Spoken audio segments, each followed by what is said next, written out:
শিল্পী kitchen blog like করুন, subscribe করুন। আমি এখন ঝিঙা আলু পোস্ত বানাবো। যে ঝিঙা আলু এখন হচ্ছে ফোড়ন দিচ্ছি, জিরা আর কালো জিরার ফোড়ন দিয়ে দিচ্ছি।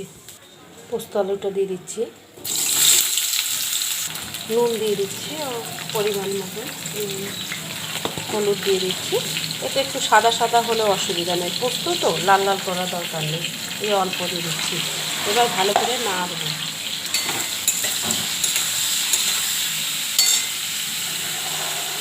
পোস্তটা বেটে নেব। পোস্তটা দিয়ে দিচ্ছি।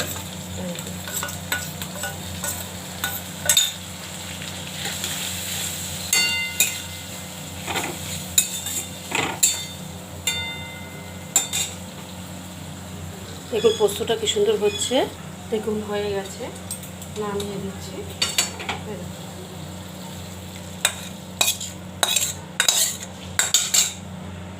ঝিঙা আলু পোস্ত হয়ে গেছে দেখুন।